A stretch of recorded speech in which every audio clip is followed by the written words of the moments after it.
Bismillahirrahmanirrahim. Assalamualaikum warahmatullahi wabarakatuh. Sebelumnya perkenalkan nama saya Ginger Frinda Lucianti dengan NIM 21613191.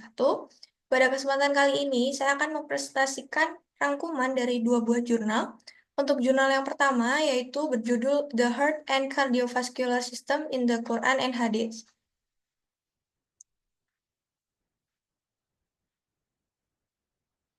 Baik, pada jurnal ini, pada pendahuluannya, berisikan tentang pentingnya pemahaman anatomi dan fisiologi dalam kedokteran modern itu sangat dipengaruhi oleh kontribusi ilmuwan dan dokter di masa lalu, termasuk yang terdapat dalam Al-Quran dan hadis.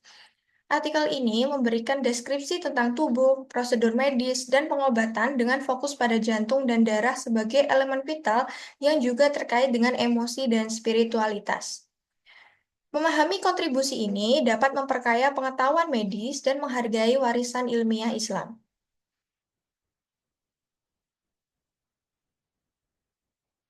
Kemudian, pada jurnal ini juga dipaparkan tentang sistem kardiovaskular dalam Al-Quran dan hadis. Yang pertama adalah darah dan sirkulasi. Darah disebutkan dalam konteks garis keturunan, identitas, dan menstruasi. Dalam Al-Quran, darah juga digunakan untuk menggambarkan tahap awal perkembangan embrio sebagai darah yang menggumpal atau darah beku. Quran menekankan hubungan intim antara Tuhan dan manusia dengan menyatakan bahwa Dia lebih dekat daripada urat leher, menunjukkan pemahaman tentang pentingnya sirkulasi darah dalam kehidupan. Istilah seperti al-watin yang diterjemahkan sebagai aorta menunjukkan kesadaran akan pentingnya pembuluh darah dalam menjaga kehidupan. Yang kedua adalah jantung. Jantung disebutkan secara berulang dalam Al-Quran dan hadis, menggambarkan pentingnya sebagai pusat emosi dan intelektual. Terdapat penggambaran tentang berbagai kondisi jantung, seperti jantung yang hidup atau mukminun, jantung yang mati atau kafirun, dan jantung yang sakit atau munafikun.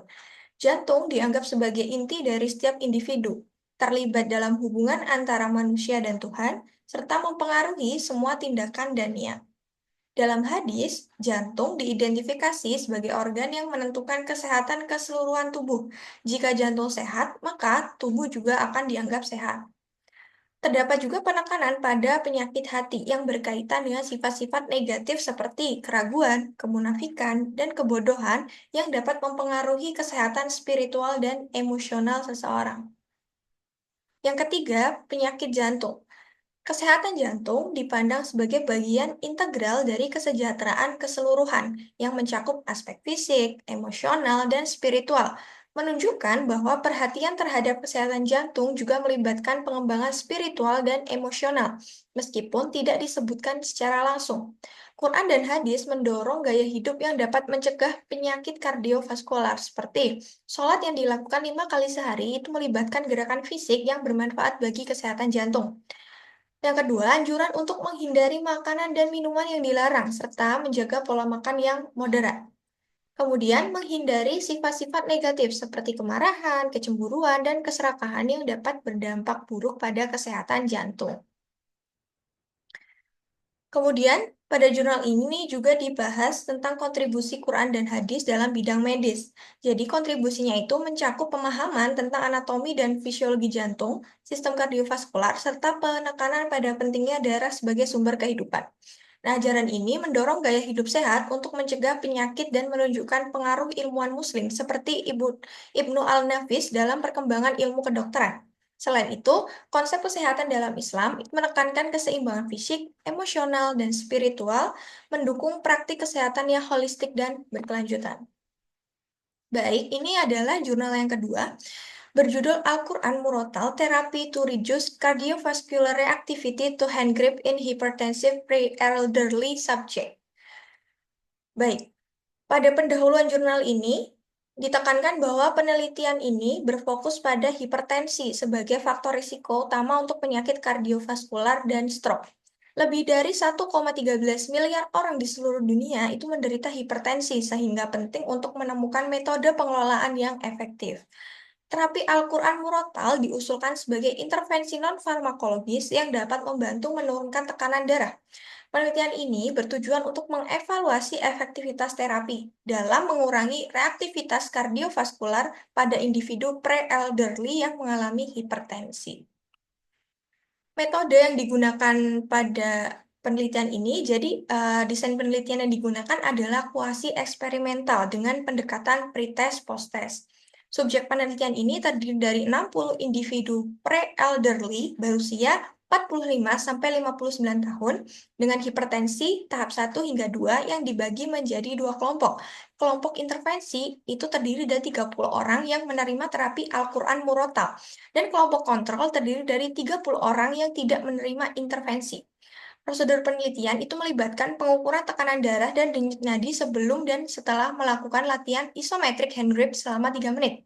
Diikuti dengan sesi mendengarkan Al-Quran murotal selama 15 menit selama 3 hari berturut-turut. Data dianalisis menggunakan independent t-test untuk menentukan perbedaan signifikan antar kedua kelompok. Hasil dan pembahasan, jadi hasil penelitian itu menunjukkan bahwa terapi Al-Quran Murotal memiliki efek signifikan dalam mengurangi tekanan darah, denyut nadi, dan tekanan darah rata-rata atau MAP pada kelompok intervensi dibandingkan dengan kelompok kontrol setelah melakukan latihan hand grip. Nah, Al-Quran Murotal dapat memberikan energi positif yang mempengaruhi sistem kimia tubuh, termasuk pengaruh terhadap sistem saraf parasimpatik yang dapat menurunkan reaktivitas kardiovaskular. Penelitian ini sejalan dengan penelitian sebelumnya yang menunjukkan bahwa mendengarkan Al-Quran dapat mengurangi tekanan darah dan meningkatkan kadar beta endorfin. Nah, penelitian ini juga mencatat bahwa meskipun terapi ini efektif dalam menurunkan tekanan darah, tidak ada pengaruh signifikan terhadap denyut nadi yang mungkin disebabkan oleh ketidakselarasan antara perubahan tekanan darah dan denyut nadi. Sehingga kesimpulan pada penelitian ini adalah terapi Al-Quran Murotal itu terbukti efektif dalam mengurangi reaktivitas kardiovaskular pada subjek pre-elderly hipertensi. Penelitian ini menyarankan agar terapi ini dapat digunakan sebagai intervensi tambahan dalam manajemen hipertensi, terutama di kalangan populasi yang lebih tua. Baik, mungkin itu saja yang dapat saya sampaikan. Kurang lebihnya mohon maaf. Wabillahi taufiq wal hidayah. Wassalamualaikum warahmatullahi wabarakatuh.